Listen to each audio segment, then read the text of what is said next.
In the stillness of night, when the world sleeps, something else awakens. Stories that were never meant to be heard. Whispers that crawl under your skin. Welcome to Shadow Whisper, where every fear has a voice. If you ever take a night tour on the Queen Mary, don't wander off near the old first-class pool. People say the ship's dead. It's not. Parts of it are still trying to run. Nobody believed that more than Tyler Green.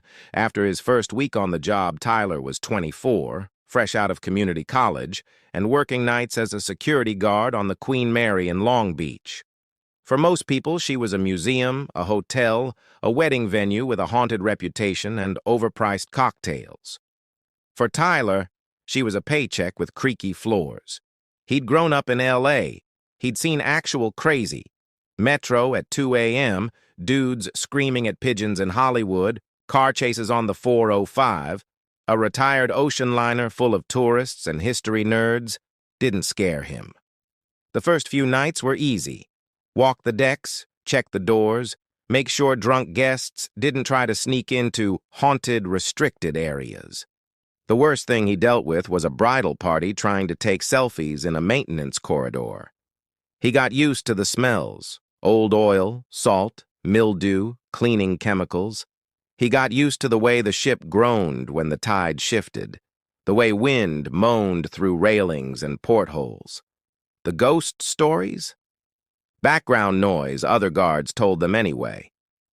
"You'll hear kids running near the empty pool," one of the older guys, Martin, said on his second night. "You hear 'em, you call it in. You don't go in alone." "Sure, man," Tyler said, sipping convenience store coffee.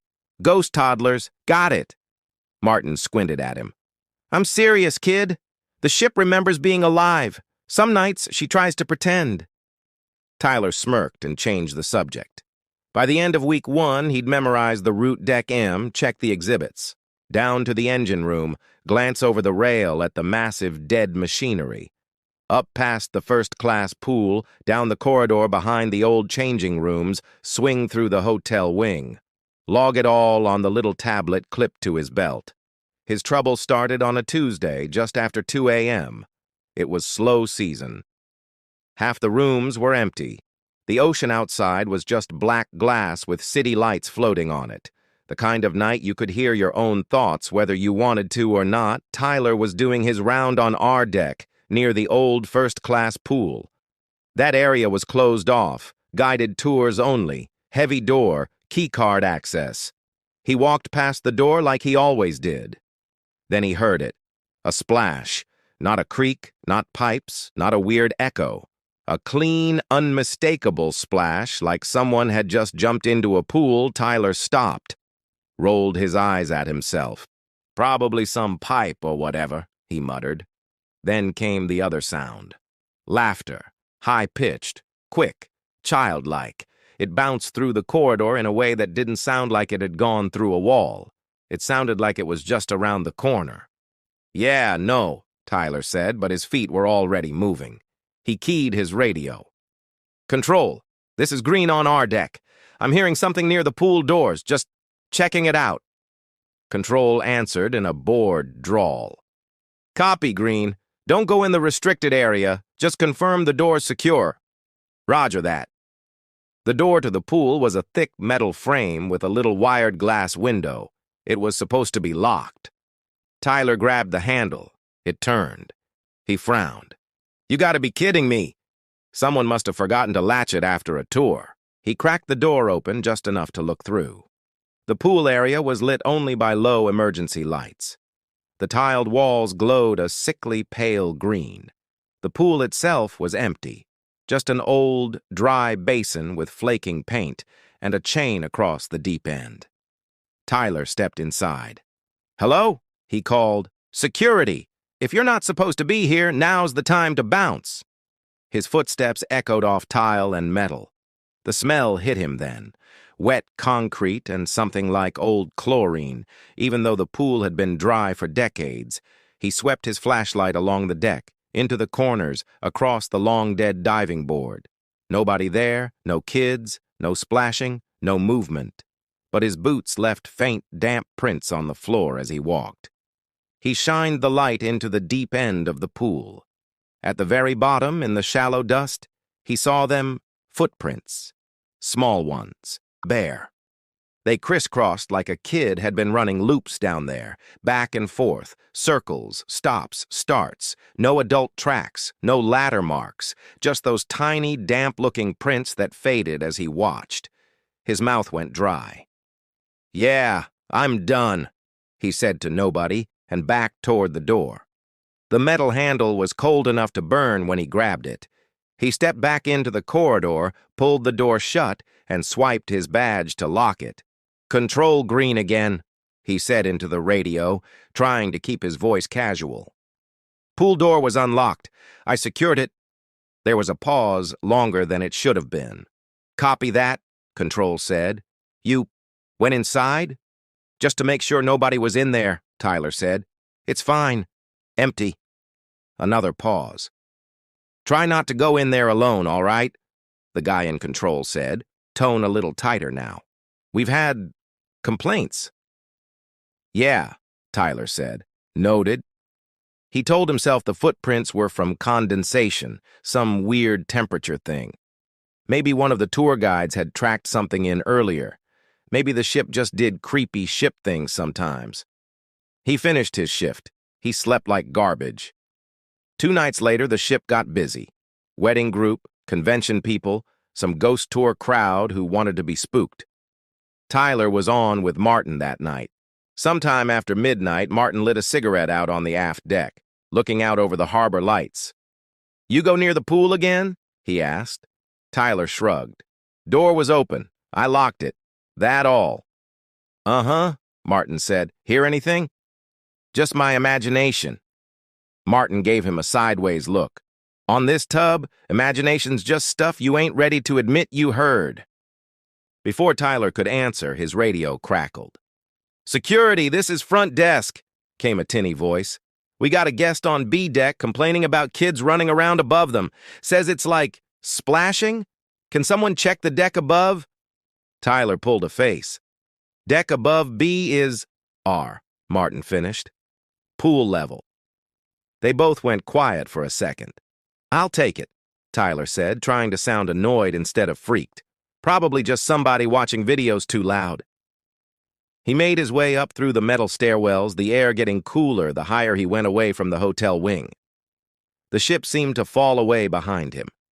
No more muffled music, no more drunken laughter. Just his footsteps and the low thrum of distant generators. As he stepped onto our deck, a soft sound floated down the corridor. Water slapping tile. Laughter. This time, it wasn't happy. It had an edge to it. Wet and breathy, like someone laughing with a mouth full of water. "Control, this is green on R again," he said quietly. "I'm hearing something by the pool area. Please confirm no tours are booked." "Negative," Control replied. "All tours are done. That deck should be clear. You want backup?" He hesitated. The laughter hiccuped into a cough, then a choke, then silence. "Yeah," he said finally. "Send Martin up." "On my way," Martin's voice crackled from his radio. Tyler moved toward the pool door anyway. He couldn't seem to help it. The ship's narrow walls funneled him forward. The little wired glass window was fogged over from the inside. He lifted his flashlight, shining it through.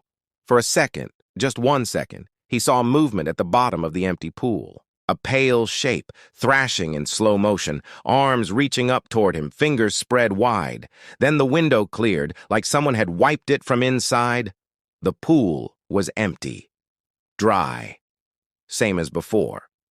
Something wet trickled under the door and slid toward his boots. It stopped right at the toe of his shoe and then sank into the tile like the ship was drinking it. Tyler stepped back so fast he hit the opposite wall. His radio popped. "Green, where you at?"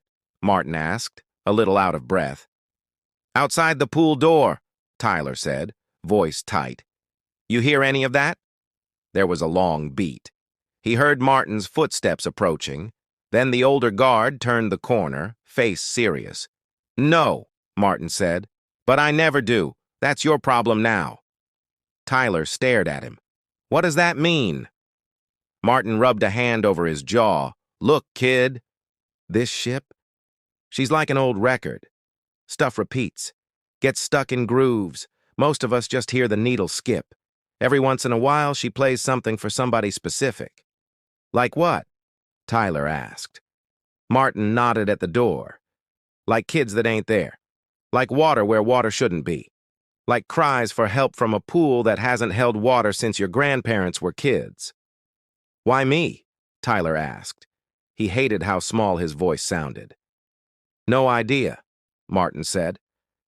Maybe you listened too hard. Maybe you went in when you shouldn't have. Maybe she just picked you. Before Tyler could answer, something slammed against the other side of the door. Once. Twice. 3 times. Not fists, palms, small ones. The laughter came back, laced with coughing, like whoever it belonged to was still drowning in a pool that didn't exist. Tyler swallowed hard. I'm done, man. I'm not going in there again. Good, Martin said. You shouldn't. They walked away together, down the corridor, back toward the brighter, louder parts of the ship. The further they got from the pool, the more normal the Queen Mary felt. By the time they hit the hotel wing, Tyler could almost convince himself he'd just had a stress freak out. Almost. He kept working there. He needed the job. Long Beach Rent didn't care about ghosts, but he changed his route. He didn't walk past the pool doors alone anymore. If his patrol app pinged him for a checkpoint near that wing, he missed it and made it up somewhere else. If guests on B deck called down about late-night splashing, someone else took the complaint. The Queen Mary got busier as Halloween season hit.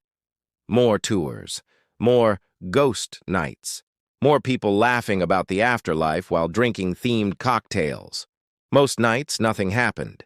Then, one off-season night around 3 a.m., Tyler sat in the security office watching a bank of monitors. Rain hammered the harbor.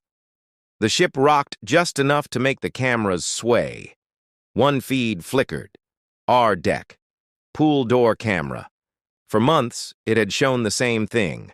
A closed door and a blank stretch of corridor. Now the glass in the pool door window looked fogged again. As he watched, a small, wet handprint appeared on the inside of the glass. Another. Tiny fingers spread wide, dragging down, leaving no streaks, just the imprint before it faded. Then, in the fuzzy gray of the camera feed, something like a face pressed against the glass. Not clear, not detailed, just the pale suggestion of features warped by wired glass. It tilted as if listening. Tyler's phone buzzed on the desk. Unknown number. He stared at it for a second, then answered. He didn't say anything. On the other end, through a wash of static and distant water sounds, a child's voice whispered, "Why'd you leave me?" The line cut. The camera feed snapped back to normal. Just an old door on an old ship that everyone said was dead. Tyler sat there, heart punching his ribs, phone still in his hand. He didn't quit. He just learned to live with the idea that somewhere beneath his boots, in a dry pool on a dead ocean liner, something still thought it was drowning. And some nights, when the tours were done and the harbor was quiet and the Queen Mary creaked like she was at sea again, he swore he could hear it faintly through the vents. A splash that shouldn't exist, a cough that never stops.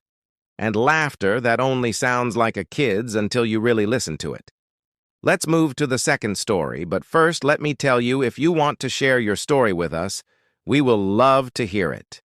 If you ever work nights at the Stanley Hotel, don't follow the footsteps past room 217. Folks say it's just old pipes. It's not. Chris Miller didn't believe that when he took the night shift job. To him, the Stanley in Estes Park, Colorado, was just another overpriced old hotel living off horror movie clout. Tourists came for selfies, ghost tours, and the authentic Shining experience. Chris came for the extra $1 an hour and the free staff meals. He was 27, broke, and pretty sure the scariest thing in the building was the monthly credit card report. His shift ran from 11 p.m. to 7 a.m., night auditor, front desk, human fire alarm, whatever they needed. Once the bar closed and the last drunk wedding guest wandered upstairs, the hotel went quiet in a way most buildings never do anymore. No traffic, no city noise, just the hum of old pipes and the occasional wall creak that came with 100-year-old wood. On camera, the hallways looked like something out of a movie. Patterned carpet, heavy doors, portraits of long-dead owners off-season. Half the rooms sat empty. Some nights, he could stand in the lobby and feel like he was the last person awake in the whole mountain range. The ghosts were a joke. Guests asked about them constantly. "You ever seen anything?" they'd say, eyes bright. "Nah," Chris would answer with a grin. "Just drunk dudes in bathrobes." "That's terrifying enough, ma'am." By October, he could repeat the haunted tour speech in his sleep. Room 217, the maid who got blown up by a gas leak, phantom kids on the 4th floor, piano music with no pianist. It all sounded like Reddit stories to him. Then the footsteps started. It was a Tuesday, early winter, snow pushing up against the stone steps outside. The hotel was maybe a third full around 1:30 a.m. The lobby was just Chris, the front desk computer, and an old basketball game playing on mute. He was halfway through a cold slice of pizza when the security monitor for the 4th floor flickered. Static for a second, then the feed snapped back. Long hallway, carpet, old pictures on the wall. Empty. He barely noticed. What he did notice was the sound overhead footsteps. Not faint, not maybe it's the pipes. Clear, heavy, walking in a slow, steady rhythm. Step, step, step. Chris paused, pizza halfway to his mouth. There were only a handful of occupied rooms and just one on that side of the 4th floor. 413, some couple from Texas who'd checked in with matching ghost hunter hoodies and an EMF meter still in the box. He checked the rooming list anyway. Yep, just 413. The footsteps kept going, pacing almost, back and forth above his head. "No way I should be hearing that from down here," he muttered. He told himself it was pipes, or the old elevator cables, or his brain trying to entertain itself at 1:40 in the morning. Still, he turned the TV down and listened harder. Step, step, step. Same rhythm, same spot. The security feed glitched again. When it came back, the hallway on the monitor looked a shade darker, like someone had dimmed only that camera. Nobody there. Chris sighed, grabbed the master keycard and the walkie, and headed for the elevator. "Front desk doing a quick walkthrough on 4, he said into the radio. "If I don't come back, tell my landlord to sell my Xbox." Maria, the night housekeeper, crackled back, "Boy, stop playing, and stay away from that top wing." He laughed, but she didn't. The elevator rattled up to the 4th floor. When the doors opened, the hallway was quieter than it had any right to be. One of the overhead lights was out, leaving a long patch of shadow that the emergency signs couldn't quite fill. It felt colder up there, too, not AC cold. Outside, in January, cold. "Hello?" Chris called, trying to sound like a guy who definitely didn't believe in anything. "If you're not a guest, I gotta ask you to head back downstairs." His voice died against the carpeted walls. The footsteps started again, close enough now that he didn't have to strain to hear them. Same slow pace, but from up here they didn't seem to come from any one direction. The sound just hung in the air, like the hallway itself was learning how to walk. He walked toward 413 anyway. Job was a job. The door was cracked open. Chris frowned. The Texans hadn't seemed like the go-wandering at 2 a.m. type, not without dragging all their ghost hunting gear with them. He knocked lightly. "Front desk. Y'all okay in there?" No answer. He pushed the door open with the side of his hand. The room was empty. Bed made lights off, luggage by the wall, EMF meter still sitting unopened on the table. Bathroom, empty. Closet, empty. Okay, that's weird, he said under his breath. The footsteps rolled right past the open door. He could hear them as clearly as if someone was crossing the threshold, but the hallway outside was empty when he looked. The air felt thick, like the moment before a thunderstorm. The footsteps kept going, away from 413, toward the far end of the corridor, toward the bend that led deeper into the old wing. Past that bend sat room 217. If you ever work nights at the Stanley, don't follow the footsteps past 217. The concierge had said that during his training, half joking, half not. He'd brushed it off then. Now the line landed in his brain like a dropped brick. He told himself to back off. Go downstairs. Blame all this on bad acoustics. Instead, he stepped into the hall and followed the sound. With every step, the temperature dropped another degree. His breath started to fog. The framed black and white photos on either side of him, maids, bellmen, old owners, seemed to lean in. The footsteps stayed just far enough ahead that he could never quite place them. He reached the corner where the carpet pattern changed, a subtle shift to an older design. The hallway bent to the left there, older wood, slightly narrower. The door to 217 sat just around that turn, out of sight. The footsteps stopped. Silence hit so fast his ears rang. Chris stood completely still. Okay, he said quietly. That's my cue. I'm done. Before he could move, a soft click echoed down the hall, the sound of a latch turning. He didn't have to see the door to know it came from 217. Every instinct screamed at him to get on the elevator and pretend none of this ever happened. He started to turn. There was someone standing at the far end of the hallway. He hadn't heard footsteps, hadn't seen anyone step out of a room.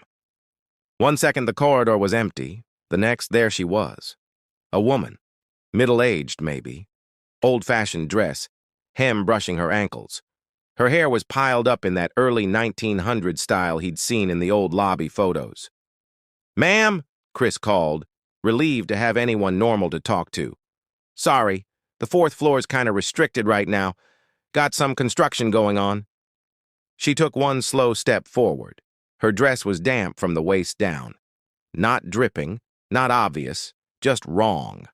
The fabric moved like something heavier than water clung to it. Her face came into the light. Nothing dramatic. No missing jaw, no rotting eyes. Just a tired white woman with hotel guest cheekbones and a tight, brittle smile. Her gaze wasn't on him. She was staring over his shoulder, toward the bend in the hall, toward 217. "Don't follow it," she said, voice flat as the lobby counter. "You hear me, honey? You stay out of that room." Chris's skin crawled. What room? She didn't answer. Her eyes didn't move. It was like her head had been nailed in place. "It already knows you heard it," she added quietly. "That's enough. Ma'am, are you a guest here? Do you need—" He blinked. She was gone. No fading, no walking away. One frame she existed. The next, there was just that stretch of hallway and the buzzing light. His walkie crackled in his hand, making him jump. "Front desk, you good?" Maria asked. "You went radio silent, baby." Chris swallowed. "Yeah, just checking a noise complaint on 4. "You stay away from that end," she said immediately. "I told you." "What end?" The line hissed a second. "You know which one." The channel clicked off. For a few seconds, Chris just stood there, heart thudding hard enough to make him lightheaded. Then, right behind him, close enough that he felt it in his chest more than heard it, step, step, step, slow, patient. Moving when he moved. He didn't look back. He walked, steady and casual, like a guy who'd decided he was absolutely done for the night. Past 413, past the dead bulb, into the elevator. The footsteps matched his pace the entire way, always half a beat behind, always just off his right shoulder. The sound cut off the second the elevator doors closed. By the time he stepped into the lobby, the hotel felt normal again. Warm, even. The TV in the corner played some late-night infomercial. The front doors reflected his face like nothing had changed. On the monitor, the fourth floor sat empty and well lit. He didn't go back up there. The couple in 413 never came to check out. Their luggage sat untouched for 3 days before corporate had it shipped to a P.O. box in Texas. Nobody ever answered the email the front desk system auto-sent. Their credit cards stayed active, bills paid on time. "Guess they just left early and forgot to stop by the desk," his manager said with a shrug. Chris nodded and signed the shipping form. He kept his job. Rent needed paying, and the daytime shifts were all taken. But from that night on, if a guest called down with a fourth-floor noise complaint, he suddenly didn't hear the phone. If a ghost tour group begged him to let them wander up there after midnight, he became a stickler for policy. Still, some nights it finds him. Around 1:40 a.m., when the snow stacks up along the steps and the lobby gets too quiet, the air turns sharp in his lungs. The buzz of the chandeliers fades under another sound, sliding down through the ceiling. Step, step, step, crossing the invisible line near room 217 turning, pacing back.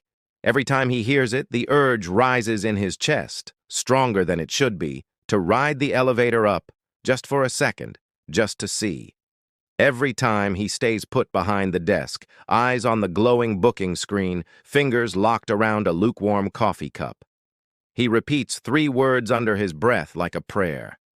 Don't follow it, because somewhere in that old wing, between an empty room and a closed door, something that walks without a body already knows he's listening. And things like that don't knock once and give up. They wait, they pace, and sooner or later, they get curious enough to see who's willing to follow them all the way to the end of the hall. Let's start the third one without any delay.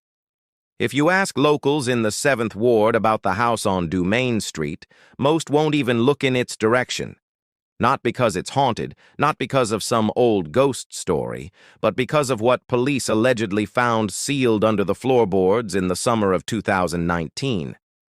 A woman who should have been dead but wasn't. This is the part of New Orleans no tourist brochure will ever mention. No jazz, no Mardi Gras beads, just something old. Something breathing. New Orleans is a city built on graves, literally. High water table, casket float, above-ground tombs. People say it's normal, but nothing about the case of 29-year-old Laura Hensley was normal.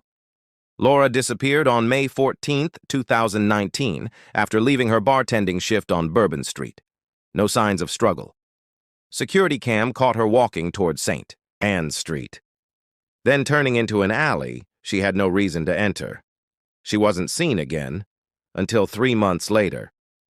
Detective Riley Henson, NOPD Missing Persons, agreed to speak on record for the first time. "I shouldn't be talking about this. Look, man, I've seen bodies, I've seen homicides. But this felt wrong before we even stepped foot inside."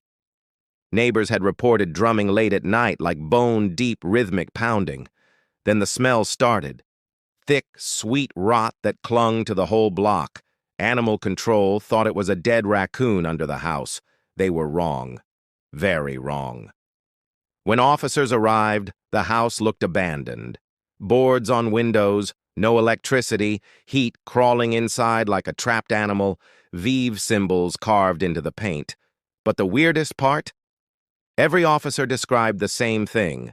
The air felt heavy, like stepping into someone's lungs. "Dude, why is it so damn quiet? We're in the middle of the city." "Hold up, you hear that? No, man, that's not a cat. That's crying." Body cam audio picks up a faint voice. A woman whispering, "Please, no more." That's when they pried up the first floorboard under the floor, bundled between dirt and rotten insulation, was a small crawl space, and inside it, Laura, alive, malnourished, sunken eyes, skin gray like wet paper, her hair matted with candle wax and dried herbs. But she wasn't chained, wasn't tied. She was sitting in a circle of salt and ash, rocking back and forth, whispering, "Don't touch it. Don't touch the red thread. She'll wake up." When officers lifted her out, her fingernails scraped the floor like she didn't want to leave. She screamed so loud the mic clipped. Interviewed 3 days later at Dumaine Medical Center, hooked to IVs, she told detectives the most unsettling account they'd ever recorded. Her voice shook the entire time. "I didn't walk into that alley. Something pushed me, like someone grabbed the inside of my ribs and turned me." She said a woman with milky white eyes stood at the alley entrance. She whispered my name. I never saw her before, but she knew me. According to Laura, she wasn't kidnapped. She wasn't forced. She followed the woman without meaning to, like her body belonged to someone else. They reached the house on Dumaine. Inside, candles were burning in a tight circle.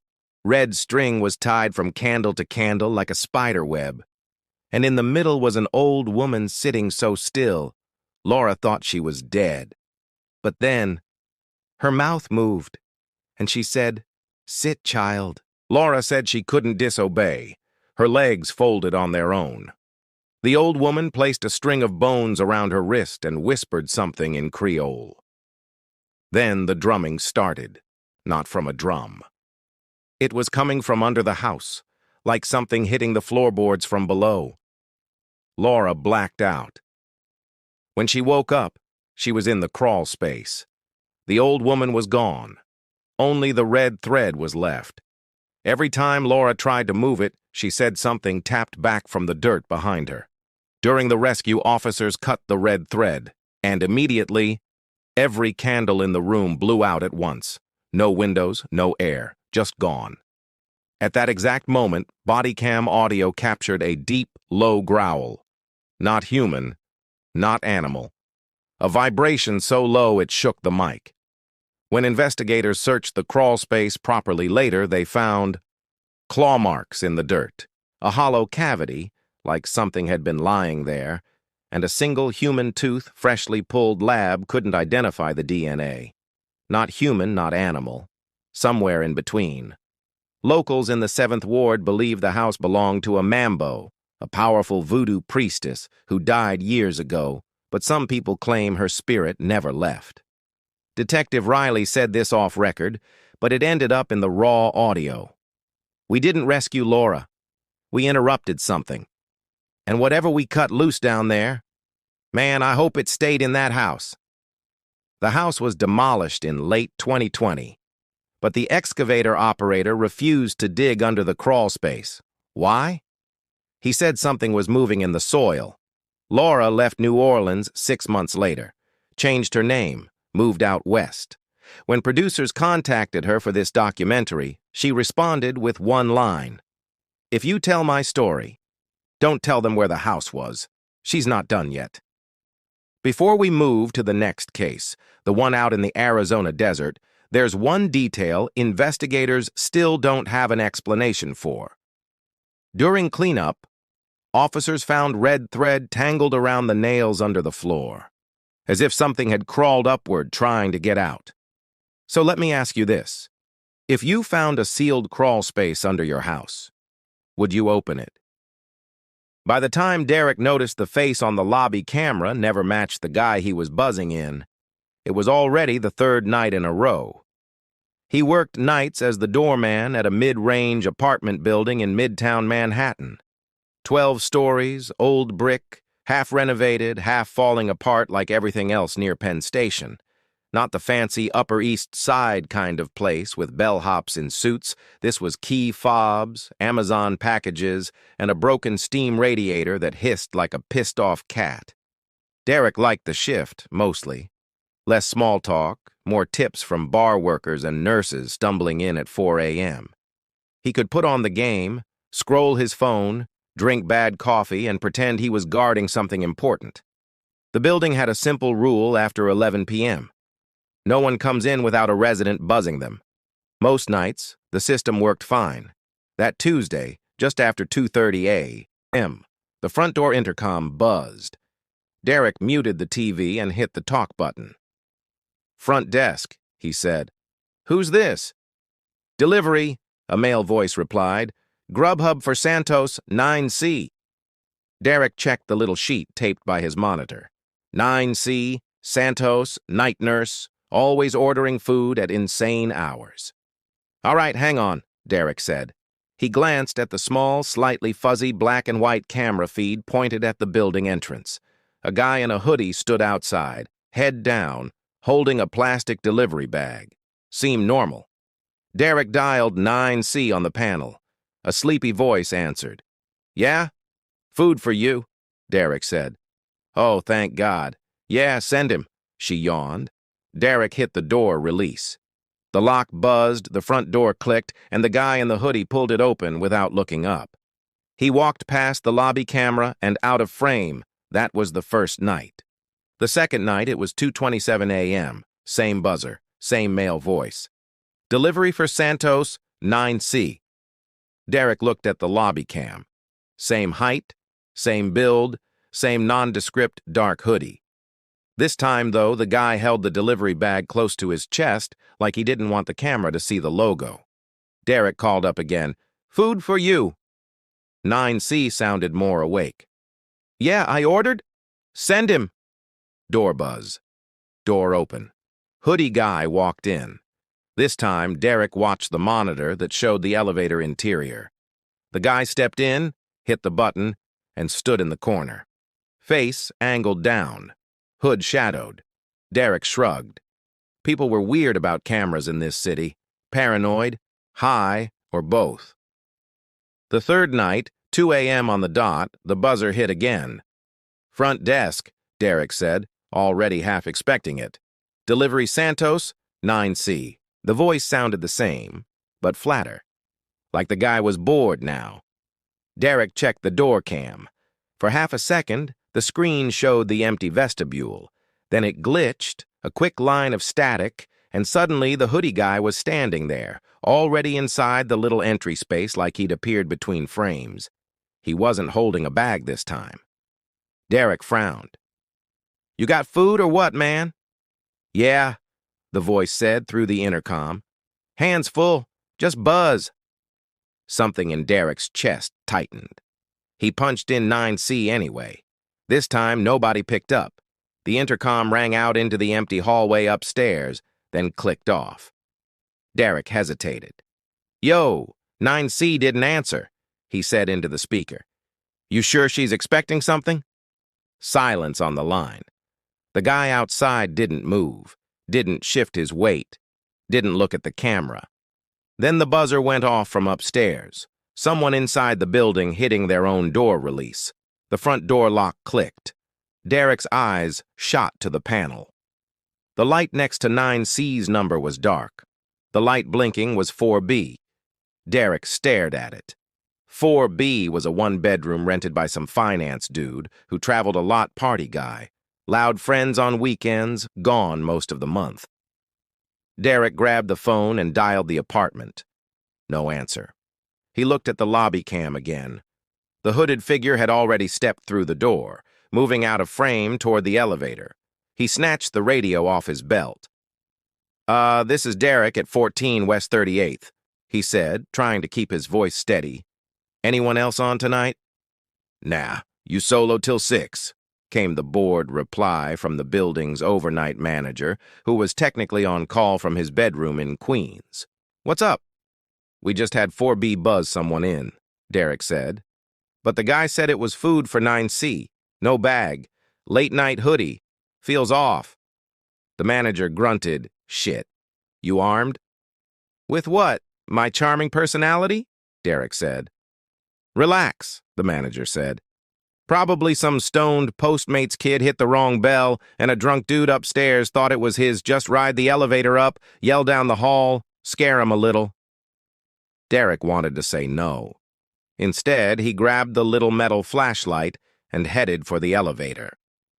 The elevator doors slid open with their usual reluctant wheeze. The interior camera showed nobody inside. The floor indicator blinked. 4. Derek punched 4 and rode up, listening to the cables hum. When the doors opened, the hallway was quiet. 4B sat halfway down, one of the older doors with flaky paint and a peephole that had seen too much. Light leaked from under 9C's door upstairs, none under 4B. Derek cleared his throat. "Yo, delivery guy?" he called softly. "You go to the wrong floor, my man." No answer. He walked down the hall, sneakers silent on the carpet. Halfway to 4B, a door behind him opened with a soft click. He turned. An older woman in 4A, tiny gray hair in a bun, big glasses, peeked out, chain still on. "You don't need to be chasing that man," she said quietly. "He's not supposed to be here." Derek blinked. Yes, ma'am. That's kind of the point. You see where he went?" Her gaze slid past him down the hall toward 4B. "Been here 3 nights, she said. Same time, same floor, wrong bell." "You saw him?" Derek asked. "Like, actually saw his face?" Her knuckles whitened on the chain. "You don't want to. Tell your boss to check the tapes from last week. The other building on 36th? Same man, same hoodie. Wrong door that time, too." Before Derek could ask what she meant, she shut the door. The chain rattled back into place. He stood there a second, heart pounding a little harder than the hallway deserved. Then he forced himself to walk the rest of the way to 4B. He knocked. No answer. "Front desk," he said. "Just checking in. Everything good in there?" Silence. He listened hard. No footsteps, no movement. Just faintly the hum of someone's TV in another apartment and the throb of the city through the walls. He didn't have a key. Building policy. Doorman didn't go into units without a work order or a cop. He went back down to the lobby. The rest of the night crawled. He pulled up the camera feeds, rewinding to when the guy had come in, frame by frame, hoodie, doorway, rundown lobby. In every angle, the guy kept his face pointed just wrong. Camera caught chin, shoulder, top of the hood, but never eyes, never a full, clear shot.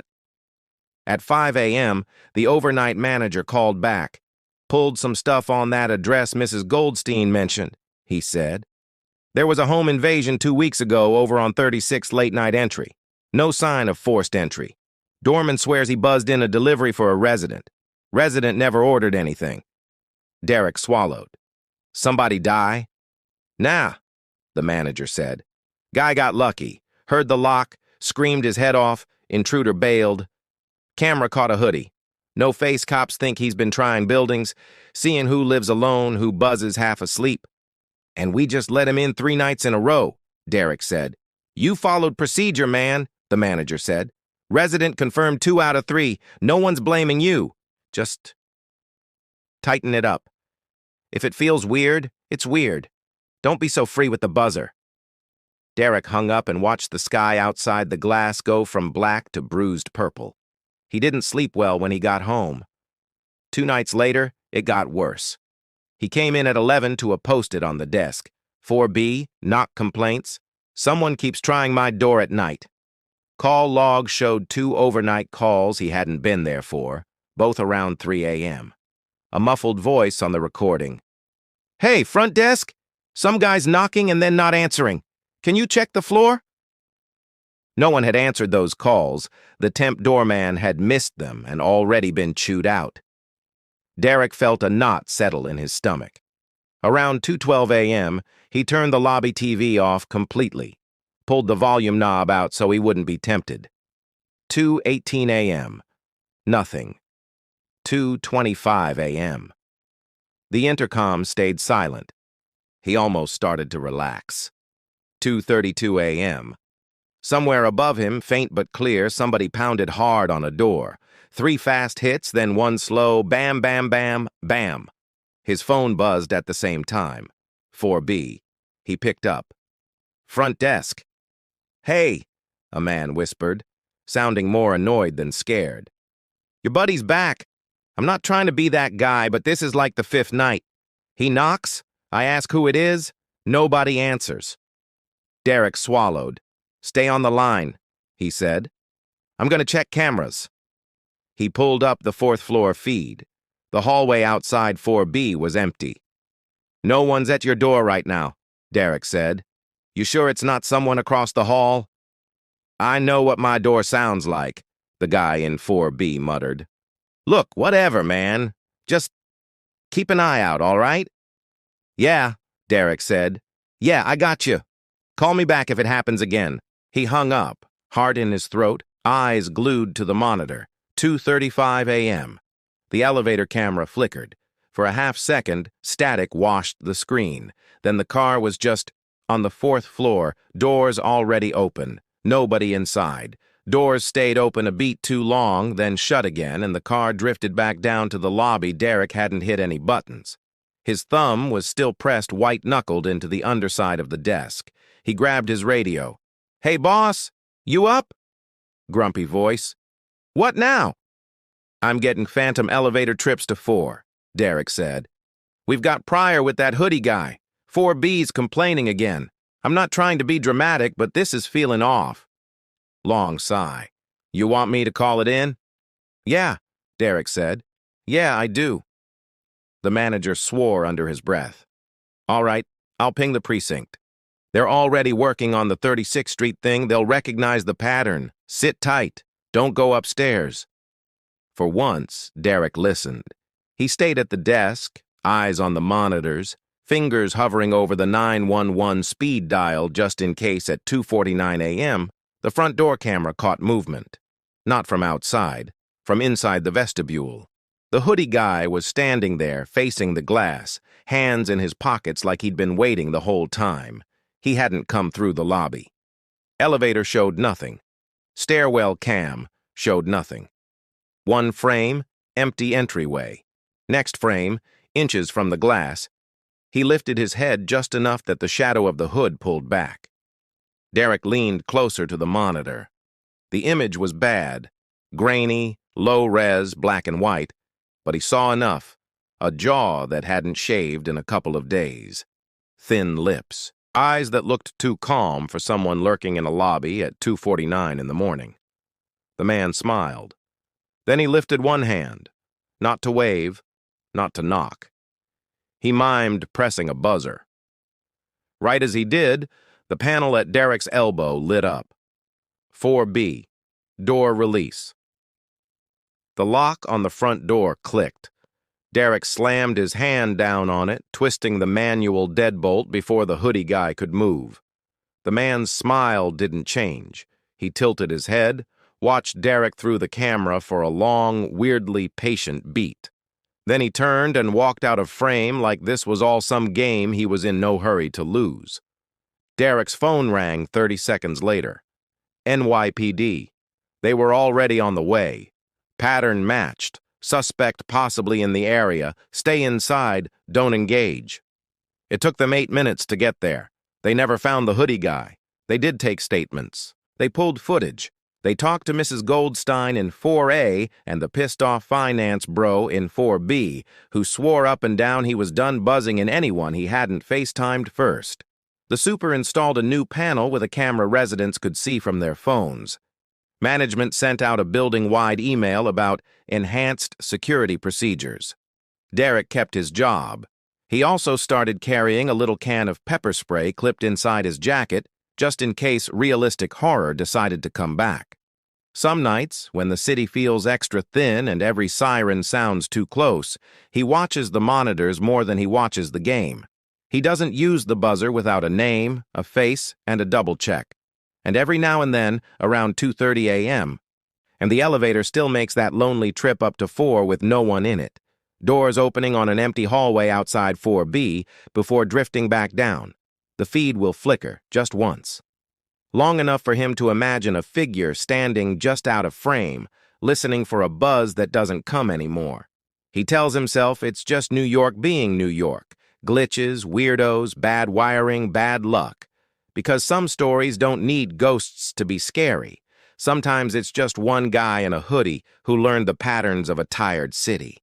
And how easy it is to get inside a building where everybody's half asleep and used to trusting a voice on a buzzer. If you made it this far, you're brave. But don't get too comfortable. The shadows aren't done with you yet. subscribe before the next whisper finds you.